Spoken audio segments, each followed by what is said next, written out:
Amis de la police, amis du café, amis des colporteurs de presse, bonjour, il est bientôt 9h, 42e convocation au poste, et le convoqué n'est pas là.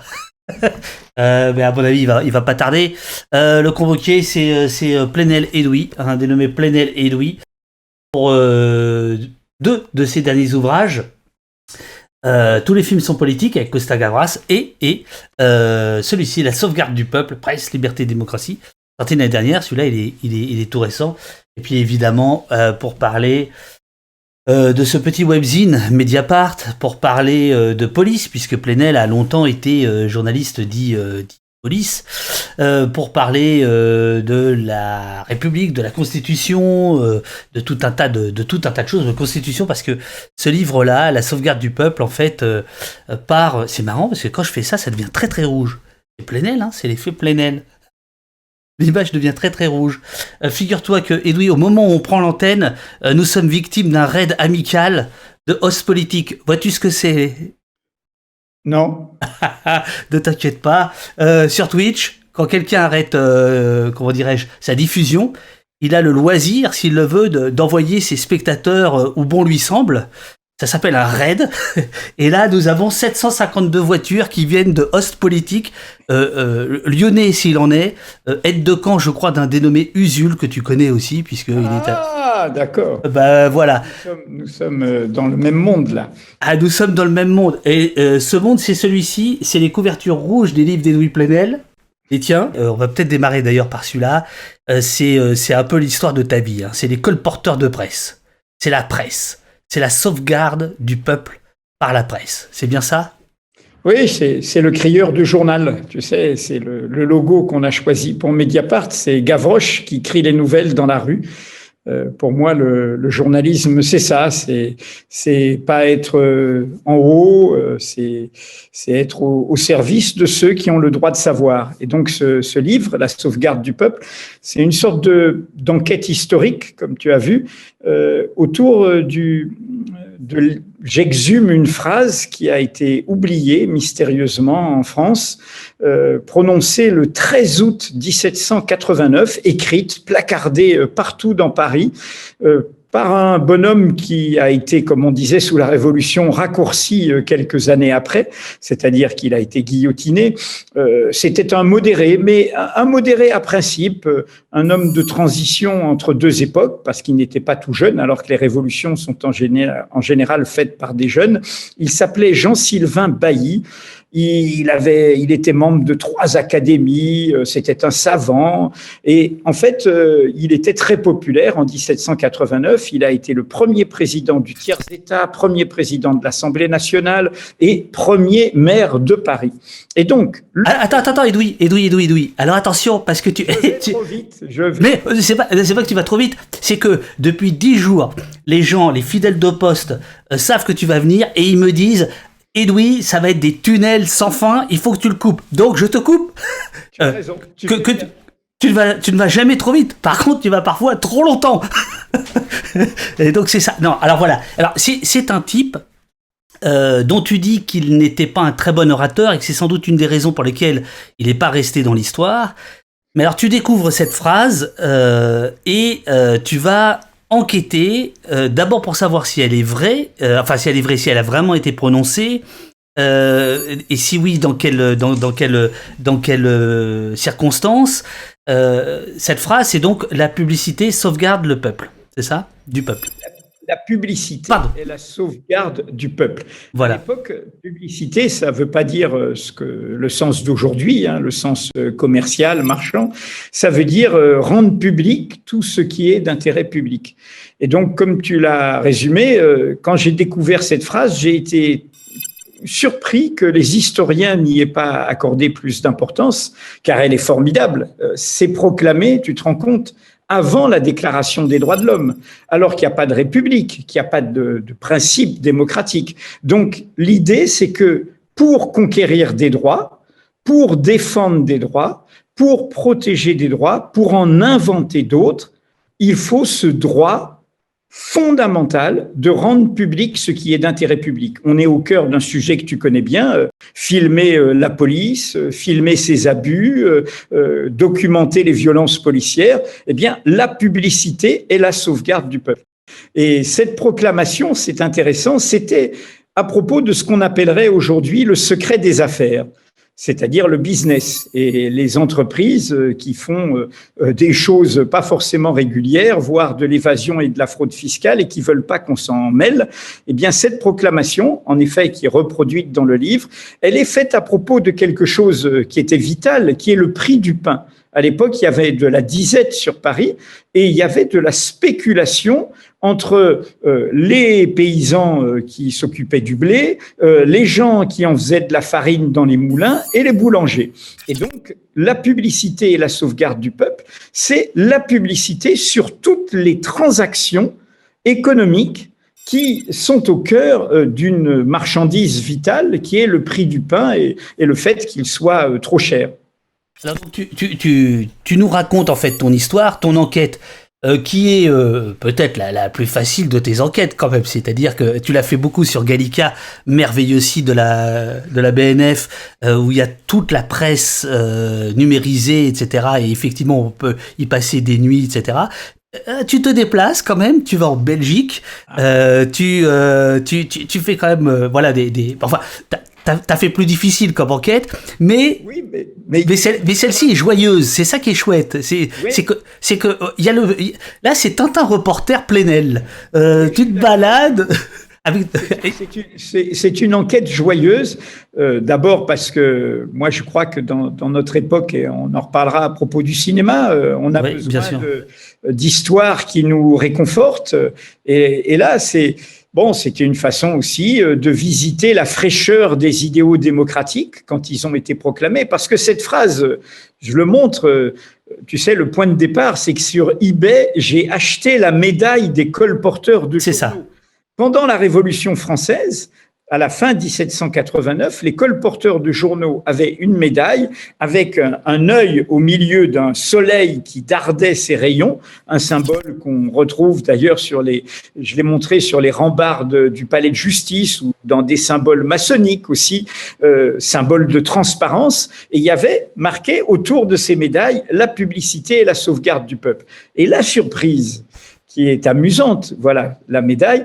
La surprise qui est amusante, c'est que, en effet, cette phrase oubliée en France, ce qui montre bien que depuis l'assassinat des idéaux démocratiques par Napoléon, celui dont certains voulaient fêter le bicentenaire de la mort là récemment, est au cœur de la faible, encore une fois, culture démocratique des élites politiques, économiques ou parfois médiatiques en France, c'est de retrouver cette phrase où, par hasard, à Verviers, en Belgique, sur l'hôtel de ville de Verviers, publicité, sauvegarde du peuple. Et là, je laisse les lecteurs éventuels découvrir, parce que là, il y a une vraie enquête, je crois, absolument, dans les archives et dans la réalité, c'est de découvrir comment cette phrase oubliée en France, proclamée en France, se retrouve sur le fronton d'une ville de l'Est de la Belgique, dans la Belgique francophone, à Verviers, au fronton de son hôtel de ville. Alors, évidemment, donc là, on vient de faire un voyage dans le temps, mais en réalité, cette enquête, tu l'as fait pour le temps présent, c'est-à-dire que c'est un peu ton dada à toi, c'est-à-dire la presse, c'est la liberté de la presse, c'est la liberté cardinale, celle qui va, selon le terme, rendre publiques les choses, donc assurer la démocratie. Ce qui fait qu'en fait, dès le départ, dès les premières lignes, tu fais un rapprochement avec Wikileaks, tu fais un rapprochement avec Assange, tu fais un rapprochement avec Snowden, voilà, et en expliquant que c'est finalement toujours la même démarche, c'est-à-dire celle de rendre public et que les pouvoirs, quels qu'ils soient, aient des comptes à rendre finalement, c'est ça. Oui, c'est bien que tu évoques justement Assange et Snowden. Moi, je pense qu'Assange, Snowden, Chelsea Manning, oui. Dans un siècle, dans 2 siècles, on parlera de ces personnes comme des héros. héros des potentialités démocratiques et des martyrs de la révolution numérique, car ils sont terriblement réprimés, martyrisés. Je pense notamment évidemment à Assange et à Chelsea Manning. Alors, je préfère, plutôt que de parler de liberté de la presse, je préfère vraiment parler de droit de savoir. Parce que liberté de la presse, et tu es toi-même un héros de tout ça, un acteur de tout ça, c'est comme si nous, journalistes, on s'en proclamait propriétaires. Et donc, non, je pense qu'on est à l'heure d'un droit fondamental dont nous sommes certes les serviteurs, mais dont nous ne sommes pas les seuls acteurs, dont les citoyens et les citoyennes qui documentent, qui transmettent des informations, qui lancent des alertes, sont aussi les acteurs. Et puis, c'est aussi l'idée que le savoir, c'est de la connaissance, l'information, c'est de la connaissance. Et donc, oui, pour moi, c'est le droit des droits, le droit des droits. C'est-à-dire que sans ce droit-là, on ne peut pas protéger, garantir, conquérir les autres droits. D'ailleurs, on le voit dans le cours autoritaire de nos pays aujourd'hui, avec des degrés divers, les premières cibles des États dans leur répression ne sont pas leurs opposants politiques. Ce sont celles et ceux qui dénoncent, documentent, racontent leurs manquements, leurs mensonges, leurs prévarications et leur corruption. C'est eux qui sont calomniés, c'est eux qui sont victimes de répression, c'est eux, regarde sur ce que vous avez fait, vous êtes nombreux à avoir montré comment, grâce aux instruments du numérique, on pouvait aujourd'hui documenter en temps réel les abus de l'État. Et Dieu sait si toi, si Taha Bouaf, si Gaspard Glantz et plein d'autres qui prennent des risques se sont retrouvés ciblés, calomniés, réprimés et persécutés. Et là, on est, pour moi, au cœur d'une promesse démocratique, d'une jeunesse démocratique. Mais comme tu l'as dit, pour moi, c'était un livre joyeux. Je sortais du marécage de nos enquêtes, de nos mélancolies, de nos dénonciations, de notre tristesse, parce que on constate aussi notre impuissance. Et on va parler évidemment, on va évidemment parler de ça. Non. Permettait de revenir à la source, comme on s'abreuve à la source. Alors, il y a un point qui m'a vraiment frappé, c'est au tout début, donc tu l'as dit en démarrant l'émission, le symbole de la publicité, c'est l'œil. Et dès les premières pages, tu parles des éborgnements des Gilets jaunes. Donc, est-ce que tu peux... Donc le symbole en question, c'est celui-ci, c'est cet œil-là, qu'on va revoir ensuite sur les grilles du palais de justice de Paris, et j'avoue, pourtant j'y suis allé des centaines de fois, je n'avais jamais vu cet œil, et effectivement j'ai vérifié, j'ai fait du fact-checking plein aile, bah c'est vrai, il y a bien l'œil, donc c'est l'œil du peuple, c'est ça, c'est l'œil qui surveille. Ça m'a, j'allais dire, sauté aux yeux, et surtout grâce à des activistes gilets jaunes qui, à Bordeaux, ont fait tomber une immense publicité pour un smartphone et ont mis à la place une phrase que j'exhume d'un activiste de la première révolution démocratique, qui est un grand poète, John Milton, qui a été un grand poète de langue anglaise, mais qui a d'abord été pendant 20 ans, on pourrait dire, un révolutionnaire, et c'était au XVIIe siècle, hein, et du coup, dans un de ses discours, dans un de ses textes, il dit ceux qui veulent, ce sont ceux qui crèvent les yeux du peuple, qui prétendent qu'il est aveugle. C'est extraordinaire cette phrase. C'est-à-dire que il faut se rappeler ce qui nous a tous, enfin, on a toi, moi, plein d'autres, on a réagi pareillement par rapport au surgissement des Gilets jaunes. Bien sûr que c'est un mouvement divers, contradictoire, comme tout surgissement populaire, mais en même temps qu'il y avait une répression policière. Ah, en même temps, c'est pris par quelqu'un d'autre, Edoui. Oui. Non, mais il l'a pris, mais ça ne lui appartient pas.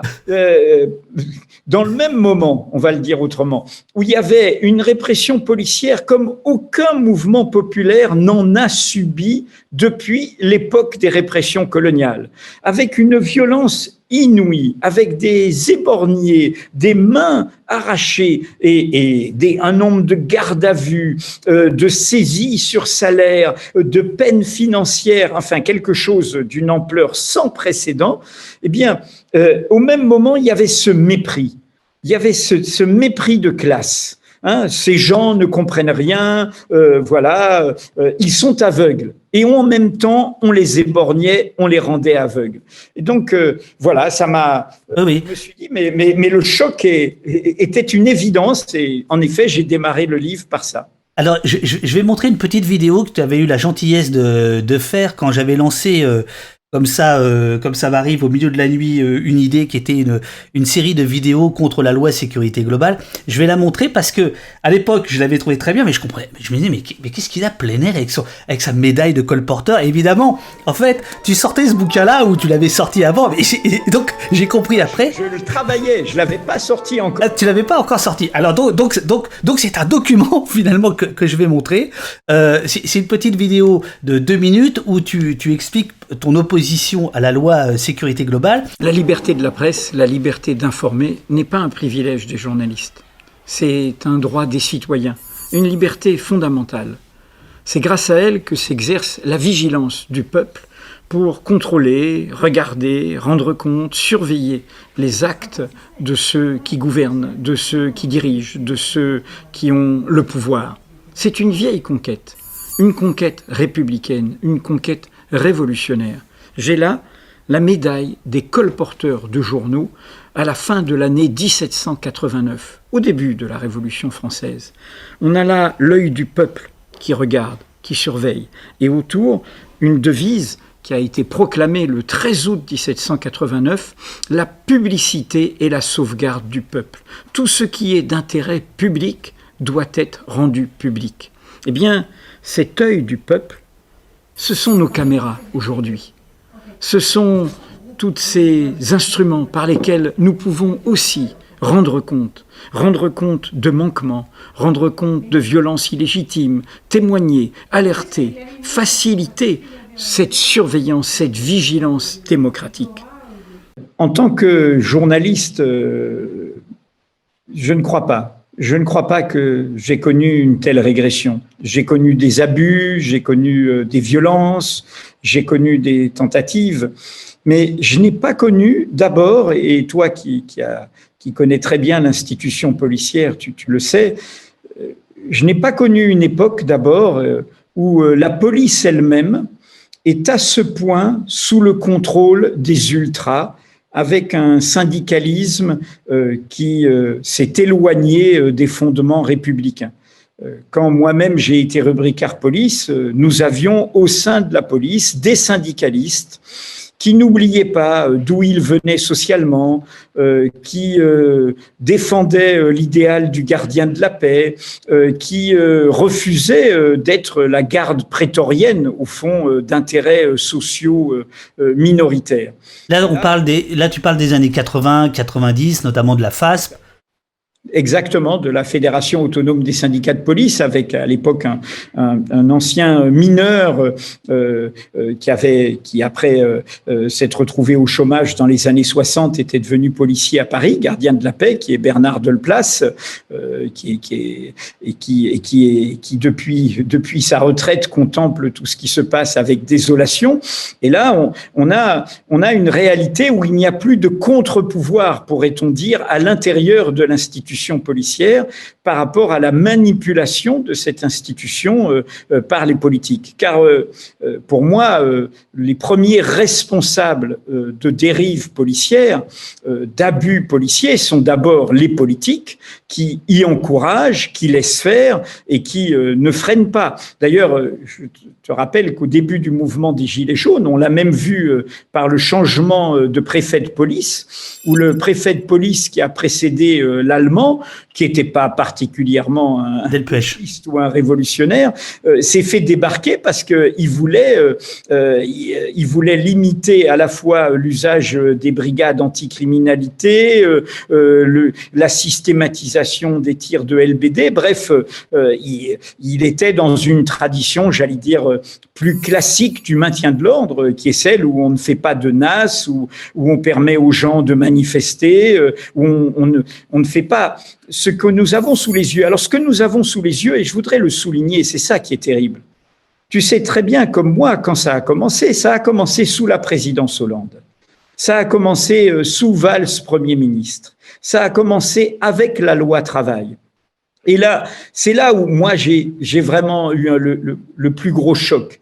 Tu te rappelles de ce jour où une manifestation syndicale sur des droits concernant les travailleurs, les salariés, était limitée à une sorte de marche en rond autour du bassin de l'Arsenal qui prolonge la Bastille et totalement encagée par la police. Et du coup, ce qui est systématique aujourd'hui, la police est au contact comme une sorte de provocation de manifestants. Donc non, je n'avais jamais vu une telle remise en cause.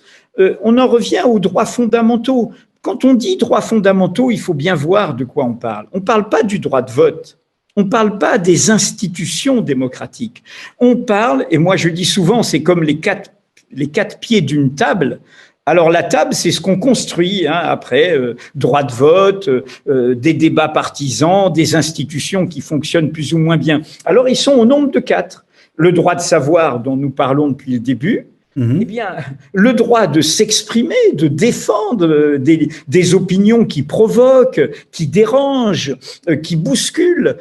Comme disait George Orwell, la liberté n'a pas de sens si c'est pas la liberté de dire aux gens ce qu'ils n'ont pas envie d'entendre.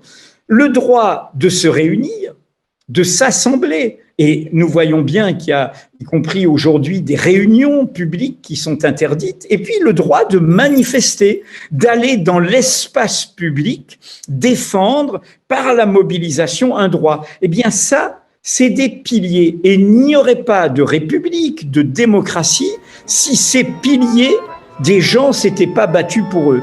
Et aujourd'hui, nous vivons une époque où on a des gens et qui sont même dans une dérive folle quand on connaît leur itinéraire partisan. Certains se considéraient de gauche il y a peu. Enfin, on est dans une drôle d'époque. Eh bien, on a des gens qui n'ont aucune gêne à remettre en cause ces droits fondamentaux qui sont essentiels à la vitalité d'une collectivité démocratique. Alors, j'allais justement y venir en revenant à ce livre-là, puisque ce livre-là, c'est une déclaration d'amour pour 1789, pour les révolutionnaires, qui aujourd'hui sont un peu malmenés. C'est-à-dire, il y a deux points. Le premier point, l'universalisme révolutionnaire est remis en cause. Qu'est-ce que ça te fait? Et deuxièmement, alors notamment par les policiers, mais pas seulement, aussi les politiques, on l'a vu là la semaine dernière avec les débats sur la loi renseignement et terrorisme, il y a la Constitution qui est de plus en plus mise en cause en disant la Constitution de France, alors, je rappelle que la Déclaration des droits de l'homme est un des 4 piliers de la Constitution, elle est trop contraignante, qu'il faudrait changer de Constitution. Alors, il y a d'autres gens qui voudraient la changer pour plus de liberté, mais là, aujourd'hui, le petit air qu'on entend, c'est il faut... on aurait une constitution qui serait pas assez liberticide. Enfin, il faudrait pouvoir être. Qu'est-ce que ça te fait en 2021 de te dire que les idéaux révolutionnaires sont remis en cause, y compris dans le camp de la gauche, et 2, la constitution qui est attaquée de manière de plus en plus frontale. David, ce sont des gens qui ont peur. Bien sûr, ça va être difficile. Bien sûr qu'ils sont violents. Bien sûr qu'ils sont affolés et donc méchants, mais ils ont peur. Et c'est pour ça que nous avons ces dérives sidérantes, le surgissement de ce mot séparatisme, qui est un mot de guerre, hein, qui est un mot de guerre civile. Ça veut dire que tu considères que des gens dont les opinions te plaisent pas, c'est l'anti-France, il faut les exclure de la communauté nationale. Et tu te rends compte que lors du débat en première lecture sur cette loi séparatisme, le Parti socialiste s'est abstenu sous prétexte qu'elle n'était pas assez sociale, ce qui est aberrant, c'est les principes qui sont en jeu. Et donc, le séparatisme, ce mot-là, comme tous les mots qu'ils inventent dans la foulée, islamo-gauchisme et autres, hein, nous sommes servis, ce sont des mots pour diaboliser, criminaliser, disqualifier les opinions qui ne leur plaisent pas. Oui, mais ça marche. Edoui, ça marche. Non, mais ça marche. On se bat et bien sûr, si tu veux dire par là que c'est eux qui ont le pouvoir, c'est eux qui tiennent le haut du pavé, c'est eux qui sont en relais avec des médias de masse et des médias dominants, j'en suis bien d'accord. Et je reconnais tout à fait qu'il y a de quoi s'inquiéter. Mais ce que je voulais dire, c'est qu'il faut essayer de comprendre pourquoi ils font ça. Et moi, mon analyse, c'est qu'ils ont peur, c'est qu'ils paniquent. Alors pourquoi paniquent-ils? Et là, on est au cœur de notre sujet, David. Nous avons vécu, et Mediapart est né de ça, tu as été au début de l'aventure de Mediapart, tu nous as beaucoup appris. Vas-y, raconte, parce que j'allais en parler. Tu nous as beaucoup appris parce que toi, tu étais un pionnier du numérique dans ton chemin et nous, les cofondateurs, on était presque à l'école et en formation permanente au début de tout ça. Tu sais. Je rappelle, Edoui, c'est une blague. Je sais qu'elle te fait pas toujours rire, mais je travaillais avec toi, qui venait du Monde, et le Monde a découvert la photographie en 2001, je crois. La première photo dans le Monde, c'est en 2001. Donc effectivement, en 2006, le web. Il y avait du travail. Mais en même temps, on a défendu d'autres traditions en faisant Mediapart. Bien sûr. Voilà. Mais bien sûr, c'est ça que tu as raison. Donc, non, ce que je voulais dire, c'est que on a vécu les espoirs démocratiques d'une révolution industrielle. Chaque révolution industrielle de notre modernité, la machine à vapeur, et c'est la Révolution française, l'électricité, et c'est les espérances des démocraties à la fin du 19e siècle, la presse de masse, et aujourd'hui le numérique ou le digital, sont porteuses potentiellement d'une révolution démocratique. Parce que ce sont des révolutions de la communication. On peut partager, on peut avoir accès au savoir, on peut discuter, on peut échanger. Et ça ébranle les situations acquises, les prévarications, les dominations. Alors ça prend du temps. Rappelle-toi, la Révolution française, elle va être massacrée par Napoléon, hein, qui est le pire ennemi des libertés fondamentales. Et il faudra presque un siècle pour que les idéaux de liberté, de la loi sur la presse, de l'école pour tous, etc., arrivent avec les débuts de la Troisième République. Donc c'est toujours à recommencer. C'est toujours un long chemin. Nous, pour l'instant, ce qui nous est arrivé n'est pas grand-chose. En revanche, ce qui est important, c'est ce qui est arrivé autour de la Méditerranée. Des pays entiers se sont soulevés. Bien sûr, la Tunisie, la Syrie, l'Égypte, la Libye, le Yémen, le Liban, partout ces peuples ont été au diapason de cette révolution et ébranlant des régimes autoritaires. Tu sais ce qui s'est passé en 2013, un backlash terrible dont aujourd'hui tous ces peuples payent le prix et le monde avec eux. Eh bien, nos dirigeants ici même et les intérêts économiques, socialement minoritaires qu'ils défendent ont pris peur. Ils voient bien quel est le danger pour eux. Et c'est pour ça qu'ils sont dans cette alliance des affolés, des égarés, où désormais il n'y a plus de principe.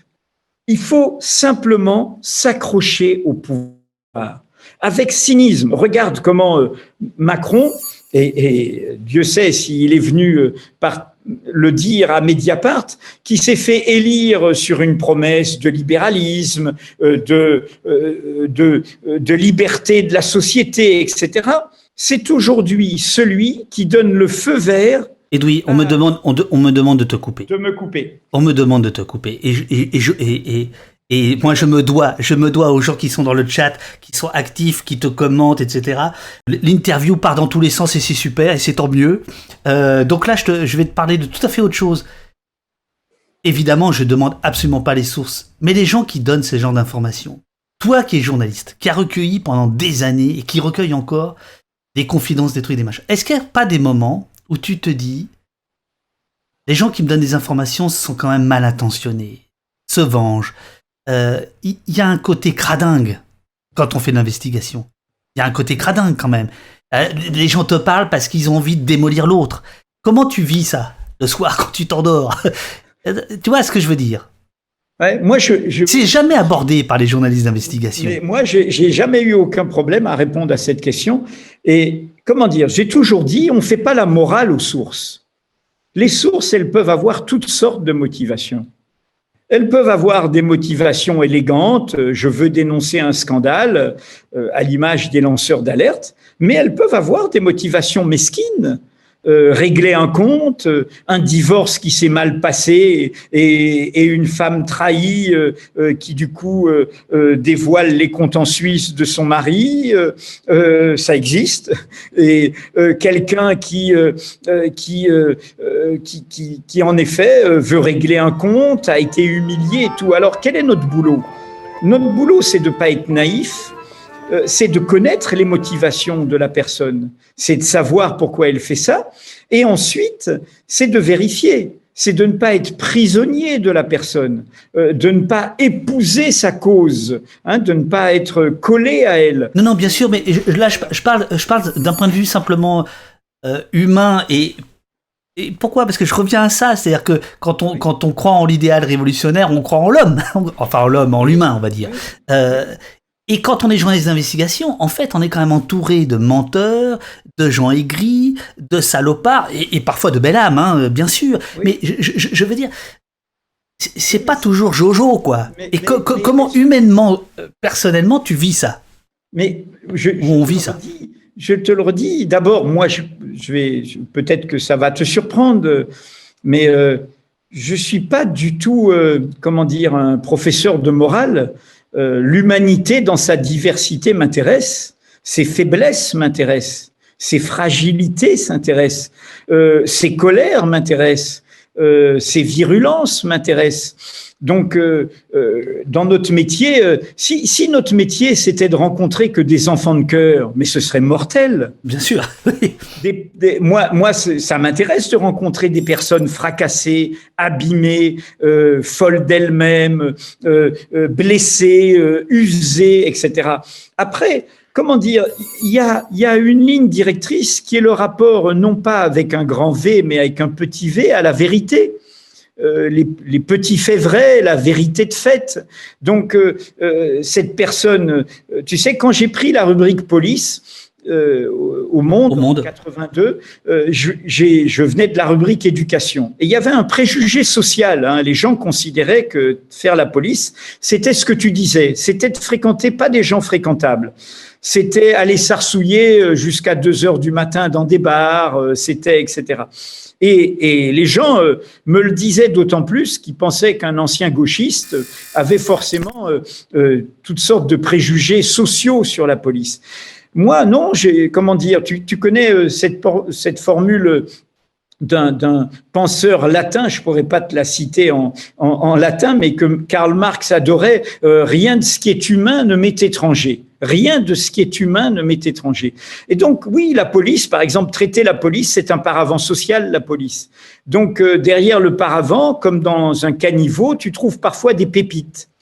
Tu as des misères, tu as des tristesses, tu as la crasse des commissariats, tu as la violence qui peut exister, tu as le mépris qui peut exister, et puis tu as ce que tu traites, toi, qui est plus romancier et littéraire que moi, tu as le matériau humain. La patte humaine, oui, absolument. Oui, et notre boulot là-dedans, c'est au fond de se dire au service de quoi je suis. Et c'est, au fond, il y a beaucoup de métiers qui ont ça en commun. C'est le métier de l'enquête. l'enquête du chercheur en sociologie, l'enquête du policier de police judiciaire. Voilà, on fait un puzzle. Et dans le puzzle, il y a toutes sortes de réalités différentes qu'on adjoint, qu'on met ensemble. On est au cœur, au fond, de ta question. Qu'est-ce le rapport aux sources? Comment dire? C'est quoi l'émancipation? L'idéal, puisqu'on parlait de la révolution. L'idéal fondamental, c'est l'égalité, sans distinction d'origine, de condition, de culture, de croyance, d'apparence, de sexe, de genre. Nous laissons libres et égaux en droit. Eh bien, pour moi, le synonyme d'émancipation, dont le moteur c'est l'égalité, c'est le déplacement. Nous ne sommes pas assignés à résidence. Nous pouvons bouger, nous pouvons faire mouvement. Et au fond, pour moi, quand la presse fait son travail, eh bien, c'est quand elle vous fait bouger. Ah, bon sang, j'étais pas d'accord avec leur point de vue. Oh, ces salopards, ils ont interviewé Macron 2 fois, vraiment, ils me font chier et tout. Mais là, alors là, ce qu'ils me racontent, j'en suis baba. Eh bien, quand tu fais ça, tu fais bouger, tu fais le déplacement. Et ça, pour revenir, quand tu me disais, tu crois en l'homme. Eh bien voilà, je crois en l'homme, pas au sens où il naîtrait comme la pureté. Qu'une attitude dans le chat te dit, parce que tu parles de déplacement, etc., il dit oui, mais en temps de confinement. Est-ce que là, par exemple, depuis 1 an, pour des raisons sanitaires, toutes les libertés, notamment la première, celle de mouvement, n'est pas en train d'agir sur nous tous et sur tout ce dont on parle aussi. Bien sûr, le confinement est une opportunité dans ce cours réactionnaire, et c'est bien pour ça que toutes les mesures qu'ils ont fait passer, d'état d'urgence sanitaire, d'utilisation du contexte sanitaire, avec des vraies contraintes et légitimes, il fallait se protéger pour protéger les autres, au lieu de dire c'est un état provisoire qu'il faut borner dans le temps, ils ont, comment dire, dans leur même cours autoritaire, mais tu te rappelles que ça ne nous a pas empêché d'enquêter, et nos premiers scoops au moment du premier confinement, ça a été de raconter leurs mensonges sur les masques. C'est-à-dire qu'en fait, ils ont eu sur la crise sanitaire le même comportement qu'ils ont sur tout. Ne pas faire confiance à la société, ne pas comprendre qu'une politique sanitaire, ça se fait avec la population, avec son aide. Et tu sais qu'on a révélé que les pays où il y a eu moins de mesures liberticides, où on a fait confiance à la population, sont paradoxalement les pays à niveau de culture, de développement économique, pourrait-on dire, de culture économique, sociale partagée, sont les pays où la pandémie a été le mieux contenue. Parier sur la responsabilité des gens au lieu de les infantiliser, au lieu de les montrer du doigt. Et ils l'ont fait d'autant plus qu'ils ont sans arrêt loupé les marches. Ils l'ont loupé sur les masques. Voilà. Et Louis, il faut pas qu'on parte trop là-dedans parce que sinon on en a pour la journée. Je voudrais qu'on fasse un détour par l'autre bouquin. C'est d'abord un livre d'hommage à non seulement un formidable cinéaste, mais une belle personne. Et c'est aussi une histoire générationnelle parce que pour moi, ce cinéma qui est toujours jeune, et d'ailleurs il y a son 19e film qui est Adults in the Room, à partir du témoignage de Varoufakis. Et comment dire, pour moi, Costa Gavras, ma génération, elle allait voir ces films qui pourtant souvent avaient des fins tristes, racontaient des histoires de dictature, des histoires de trahison, des histoires du passé, voire du présent, et en même temps, tu sortais de ces films avec la pêche, avec l'envie de lutter pour des belles choses et des beaux principes. Mais derrière cet hommage à Costa Gavras, ce que j'ai voulu transmettre, c'est cette idée, et c'est tout le passage du livre sur le raconteur. Ah merde, alors j'allais y venir. Pardon. Non, vas-y. Non, mais voilà, je suis intéressé de savoir ce que tu en dis parce que c'est l'idée qu'on a besoin de récits. Notre époque est basse. au sens que, quand même... Pour ceux que ça intéresse, ça commence page 42, Voilà. l'idée du raconteur, et tu parles évidemment de Benjamin, Walter Benjamin, hein. Voilà. Oui, non, si tu veux, une époque où le symbole de la politique dans l'espace public, c'est Marlène Schiappa, où le symbole de la réflexion Non, intellectuelle... mais comment tu peux passer de Costa Gavras à Marlène Schiappa? C'est pas sérieux. Je sais bien que t'es pas à Mediapart, mais enfin quand même. Je t'explique. Où le symbole du débat intellectuel, c'est Éric Zemmour, et le symbole du journalisme, c'est Cyril Hanouna, tous aux abris. C'est une époque basse. C'est une époque grossière, c'est une époque vulgaire. Et à l'image, encore une fois, des couples Sarkozy et Macron qui ont Mimi Marchand comme attaché de presse et de la presse que ces gens-là manipulent. Et donc, oui, qu'est-ce que c'est défendre le récit? C'est défendre la hauteur, un peu de hauteur, un peu de comment dire... Attends, je vais t'aider. Parce que c'est toi qui l'as écrit. Et c'est ce que tu viens de dire, donc ça montre bien que c'est toi qui l'as écrit. Sauver le récit, c'est défendre la vérité de l'expérience vécue, partager ses savoirs et ses sagesses, préserver l'espérance que recèle son imaginaire, ces histoires extraordinaires dont témoignent tant de vies ordinaires. Avec une prescience de nos temps communicants, d'informations continues où un présent monstre ne cesse d'effacer le passé et d'empêcher le futur, Walter Benjamin distinguait déjà cette diversion médiatique où se ruine la citoyenneté, ses vigilances et ses étonnements, dans le flux de l'information en vrac, sans hiérarchie ni pertinence, rien ne se passe qui ne soit déjà encombré de préjugés, truffé de clichés, plombé d'explications. C'est toi qui as écrit ça. Oui, mais David, c'est ce que tu fais. Moi, je suis bluffé par ça parce que moi, je n'arrive pas à écrire sans être avec un matériau qu'il soit mais au sens d'un matériau très informatif, très documentaire, mais que ce soit autour du mouvement des Gilets jaunes ou que ce soit ce que tu as fait sur Tarnac, tu subvertis. Tu te contentes pas de prendre... Non, mais on n'est pas là pour ça. Et oui, vous avez raison, c'est Benjamin. Je souligne ça parce que ce que je veux dire, c'est que pourquoi tu as fait ça? Pourquoi tu t'es dit, alors que tu es journaliste, enquêteur, tu te dis que par un peu de fiction, par le film, tu as besoin de ça? Eh bien, exactement pour les raisons que je dis. On a besoin, en clair, d'une ligne d'horizon, d'une ligne d'utopie, d'une ligne de rêve. Et ça, c'était le sens de tes premières questions, ça veut dire un peu parfois s'abstraire du marécage, parce que ce qu'on documente est déprimant. Donc voilà, c'est ça la hauteur. Excuse-moi, c'est pas pour te faire des compliments, c'est pour dire combien on est au cœur d'une question qu'on partage. Voilà. Je voulais dire autre chose. Dans le cinéma de Costa Gavras, et c'est un des autres thèmes du bouquin, il y a la responsabilité individuelle, tout le temps. Dans Z, c'est un petit juge. Oui. On est sous un régime autoritaire. Hein. Ce petit juge, il existe dans la réalité, il va être en prison après, et quand il sera libéré, il sera un symbole pour la démocratie grecque et il deviendra président de la République.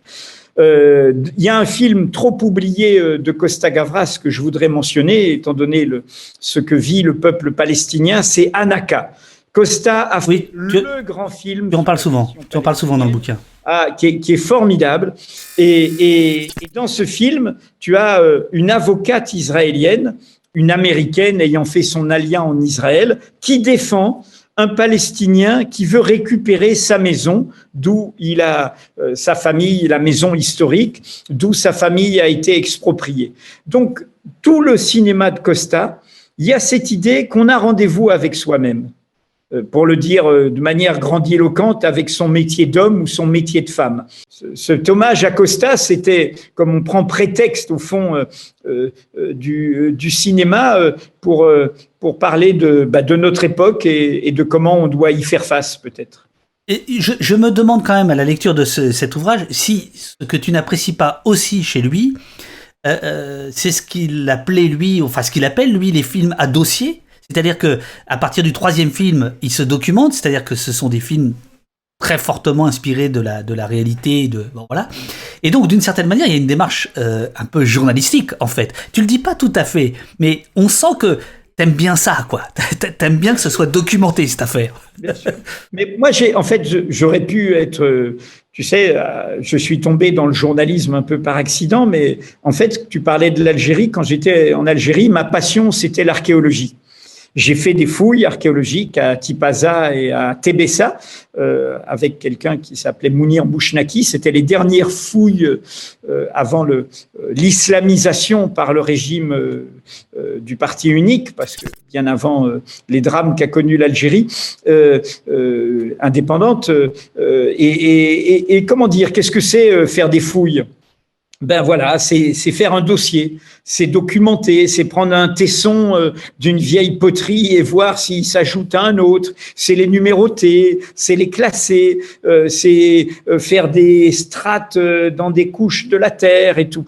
Et au fond, moi j'ai toujours aimé ça, c'est pour ça que je prends l'image du puzzle, c'est pour ça que tu parlais de la sauvegarde du peuple, il y a ce côté enquête historique. Derrière, il y a quoi? Il y a l'idée que, comment dire, chercher à comprendre. Chercher à comprendre. C'est vraiment ce qui peut nous guérir des folies de l'époque, notamment le complotisme. Le complotisme, c'est cette idée que ce que je crois est vrai. Ce qui correspond à mes idées est vrai. Eh bien non, ça marche pas comme ça. La vérité, c'est ce que tu trouves, c'est ce que tu cherches, et ce que tu cherches pas tout seul, avec d'autres, en vérifiant, en recoupant. Et là, c'est vraiment une... Comment dire, alors, je me fais évidemment l'avocat du diable, parce que sinon c'est pas rigolo, mais est-ce que Mediapart ne participe pas aussi à ce climat de dénonciation? C'est-à-dire que c'est un journalisme d'enquête. Il est connu dans le monde entier pour ça, il est reconnu dans le monde entier pour ça, là-dessus il n'y a aucun doute. Mais est-ce que la partie enquête de Mediapart, la partie dénonciation, je vais le dire comme ça, n'a pas pris le dessus sur la partie compréhension du monde? Est-ce que on ne va pas aller chercher des affaires qui sont effectivement éclatantes, qui sont effectivement révoltantes et tout, mais on n'a pas forcément, tu parles de Pulse, on n'a pas forcément le tableau entier. On a quelques pièces qui sont terribles, mais on n'a peut-être pas forcément tout le plateau. Qu'est-ce que tu réponds à ça? Tu as entièrement raison. Hein, Oh, t'as pas toujours dit ça. Non, tu as entièrement raison, parce que si tu regardes de près plutôt ce qu'on essaye de faire actuellement et ce que fait l'équipe de Mediapart, puisque moi, je suis certes la tête de gondole, mais on passe la main, hein, c'est-à-dire que Mediapart est fait par la génération des trentenaires et des quarantenaires. C'est ça. Les deux rédacteurs en chef, c'est Stéphane et Karine. Stéphane Aliès et Karine Fouteau. Mais tu sais, tu dis que j'ai pas toujours dit ça. Je crois avoir toujours dit qu'il fallait donner du sens. C'est l'image du puzzle. Il suffit pas de trouver une bonne info. Il faut donner sa compréhension, il faut la déplier. Il faut donner du sens à l'information. Et parfois, il faut penser tous les bouts. Il faut, comment dire, la réalité n'est pas binaire. Hein. Tu dénonces quelque chose, tu révèles quelque chose. Tu as entièrement raison, c'est un travail sur nous-mêmes. Sortir une bonne info ne suffit pas. Est-ce que la tendance, l'affaire Bettencourt, c'était ça, puisque c'était les sons du majordome, Libération qui sort les blagues d'un goût très sûr de Julien Audoul, etc. L'idée que aujourd'hui, finalement, et là je suis vraiment à front renversé, que tout le monde enregistre tout, filme tout. Est-ce que on se prépare pas quand même à un monde pas terrible? Là, en ce moment, toi et moi, on contrôle notre parole parce qu'on sait qu'on est en public, etc. Bon, c'est pas du tout la même chose. Est-ce que là, il y a pas un vrai souci, y compris par rapport aux idéaux dont on parlait en début d'émission? Tu as entièrement raison. Hein, et par rapport à la révolution numérique dont tu parlais, à laquelle je crois, etc., etc. Bien sûr. Et c'est un vrai danger, et c'est pour ça qu'il faut qu'on fasse très attention sur comment on assume de rendre public quelque chose. Hein, est-ce que ce quelque chose est légitime? Est-ce qu'il a un intérêt public? Comme tu le sais, par exemple, Mediapart a refusé la vidéo porno et grossière, je ne sais pas comment on peut la caractériser, de Benjamin Griveaux qu'il avait envoyé à une personne et qui a provoqué sa démission. nous avons considéré que voilà, ça n'avait pas un intérêt public dans la mesure où c'était une relation entre. Qu'est-ce que c'est que ce téléphone Oui, je l'avais pas coupé, excuse-moi. Non, mais c'est la sonnerie. Qu'est-ce que c'est que cette sonnerie? C'est une sonnerie à l'ancienne. À l'ancienne. J'adore ça, à l'ancienne. C'est bien, c'est bien. On a l'impression d'être dans un film des années 70, avec Gene Hackman. C'est ça. Voilà. C'est ça. Et en effet, un monde où tout pourrait se savoir sans aucun travail sur l'information est un monde dangereux. Et surtout, c'est un monde où ces pratiques-là peuvent être utilisées par des ennemis de la liberté, par des ennemis des droits, qui peuvent utiliser ça pour nous compromettre. En l'occurrence, comme tu sais, nous avons des confrères, par exemple au Maroc aujourd'hui, qui sont en prison sur des montages de cet ordre, dans des conditions dramatiques, où un pouvoir autoritaire utilise le climat actuel, y compris la question des violences sexuelles, pour essayer de non pas attaquer les journalistes pour leur travail, mais de les compromettre d'une autre manière. Et là, il faut faire très, très attention. Alors Edoui, là, je dois te couper parce qu'il faut qu'on passe à quelques questions du chat. T'as encore un peu de temps? Oui, bien sûr. Bon, super. Alors, l'idée, c'est qu'on la fasse ping-pong, ça va aller un peu dans tous les sens. Je vais démarrer avec Rachid. Question pour toi et ton anti-présidentialisme. Il a vu la fonction présidentielle basculer de la fonction arbitrale à la fonction monarchique que l'on connaît. Comment explique-t-il cet acharnement dans l'erreur? Comment la presse accompagne ce culte du plébiscite et cet effacement de la prééminence de l'Assemblée nationale? Voilà, c'est une question pour toi. Et je rappelle ici, on n'est pas chez les cons. Vas-y, Edoui. Comme il faut faire ping-pong. Eh oui. Rachid sait combien c'est ma conviction et je pense qu'il n'y a jamais eu de présidence arbitrale. Moi, je pense que la République ne peut pas être une République présidentialiste. Il peut y avoir un président comme un président d'honneur, j'allais dire, comme ça existe dans la République italienne ou comme ça existe dans des monarchies parlementaires où c'est le rôle du roi, je pourrais dire. Mais pour moi, une démocratie, c'est une démocratie délibérative. On est intelligent à plusieurs. Et donc, c'est une démocratie d'assemblée. C'est une démocratie de débat, de discussion, de majorité d'idées. Et la France crève d'être aujourd'hui dans un absolutisme présidentiel. Nous sommes, pour moi, la dernière monarchie. Le régime monarchie d'une monarchie élective aujourd'hui dans les pays supposément démocratiques, et c'est une catastrophe qui n'a fait que s'aggraver. Nous vivons peut-être sa dégénérescence sous nos yeux.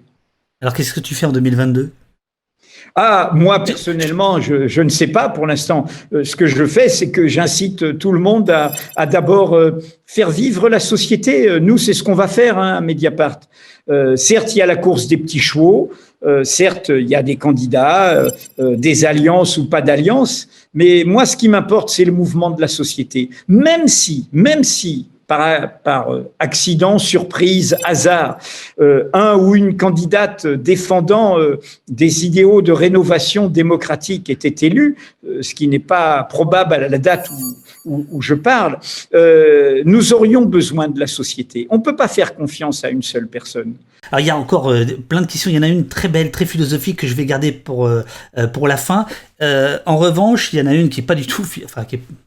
il semblerait que Mélenchon ait évoqué le fascisme de certains syndicats de police. Je crois que c'est ce matin sur France Inter, si j'arrive à comprendre, parce que voilà. Est-ce que ce terme-là te semble adéquat? Est-ce qu'on peut parler de fascisme? Qu'est-ce que c'est dans les rangs de la police? Il faut faire attention à des automatismes de pensée ou langagier, parce que du coup, on ne voit pas la nouveauté. La nouveauté, et c'est le vrai défi pour nous. Moi, je suis d'une génération, et le livre sur Gösta Gavras le raconte, qui a connu en Europe même des dictatures qui se réclamaient des idéologies fascistes. quand j'étais jeune, il y avait le franquisme en Espagne, il y avait le salazarisme au Portugal, il y avait la dictature des colonels en Grèce avec de la torture, et il y avait, le totalitarisme dans les pays de l'Est qui avait trahi les idéaux dont ils se revendiquaient du socialisme pour des dictatures où on torturait, où on emprisonnait, où on mettait dans des hôpitaux psychiatriques, où on empêchait la liberté de circulation et tout, etc. Donc, aujourd'hui, qu'est-ce qui nous menace? Non pas le retour de ça. Et c'est bien ce que nous avons sous les yeux dans le monde entier. Trump a été élu, Bolsonaro a été élu, Erdogan a été élu, Poutine a été élu, Orban a été élu, Macron a été élu.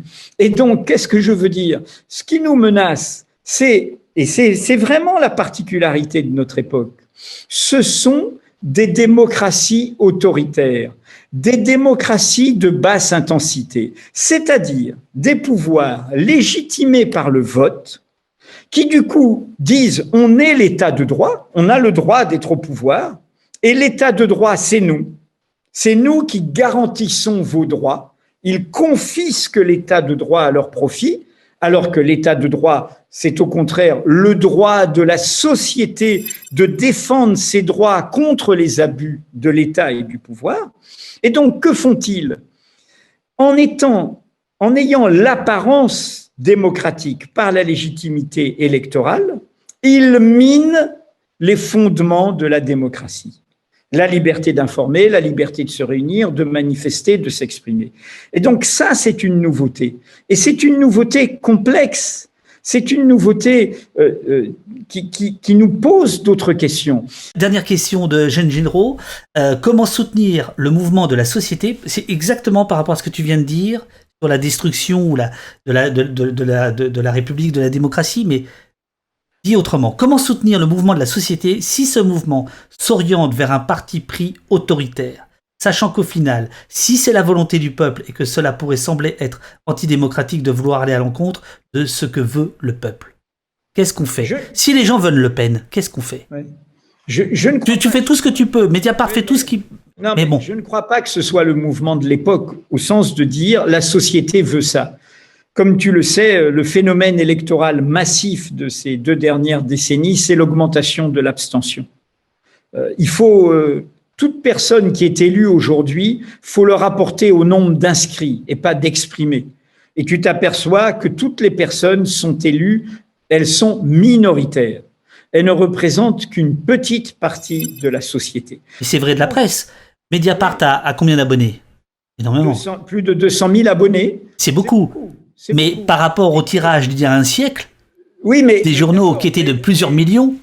Oui, mais c'est plus de 200 000 abonnés, et bien qu'il y ait l'apparence du mur payant, c'est en mode, je dirais, d'eau calme, entre 4-5 millions de visiteurs uniques par mois. Donc, c'est quand même une influence qui existe. Ah, bien sûr. Puis, elle est croissante. Comment dire? Moi, je crois, et à cause de ce lien avec la société. Donc, moi, je ne crois pas que la société épouse ce cours. C'est ce qu'ils nous racontent d'en haut. Ils nous racontent ça d'en haut. Ils veulent créer cette situation-là. Alors, bien sûr que la société, elle résiste. Le problème, c'est que chacun résiste de son côté. C'est pour ça que j'ai beaucoup insisté dans notre entretien sur le moment des Gilets jaunes. Parce qu'il y avait une occasion de convergence multiforme, qui a été tentée d'ailleurs avec les violences policières, Alternativa, le comité Abalama, fin du mois, fin du monde, c'est pour nous le même combat. Et il y avait une occasion où toutes les forces auraient dû s'agréger dans ce moment-là. C'est ça comment une société se politise, avance et tout. Donc, qu'est-ce qui nous menace? Et je reconnais que c'est le risque, et je connais des gens autour de moi comme ça. C'est ce que j'appellerais le silence des pantoufles. Tu connais cette formule, pire que le bruit des bottes, le silence des pantoufles. C'est-à-dire le fait de se laisser prendre comme des lapins dans les phares par la catastrophe qu'on a sous les yeux. De se laisser paralyser, comme les gorgones. La plus célèbre, c'est Méduse. Si tu croisais son regard, tu devenais une pierre. Et donc, dans l'Antiquité. Et donc, tu te laisses prendre et tu te dis, bon, du coup, je vais faire mes trucs dans mon coin. Je vais essayer de trouver du bonheur parce que l'époque est un peu déprimante. Donc, c'est bien ça qui nous menace. Alors, j'allais dire, nous, on n'a pas le choix. Là où on est, hein, on doit tenir la position, être un carrefour. Ce que tu fais là, ce qu'on fait avec Mediapart, ce que vous faites avec Blas, ce que font d'autres. Voilà, être des carrefours. Il faut, comment dire, c'est un moment où le journalisme, plus que jamais, retrouve l'idéal du 19e siècle. Le journalisme au cœur d'une vitalité. Et tu sais quoi, excuse-moi, je t'en prie, vas-y. Moi,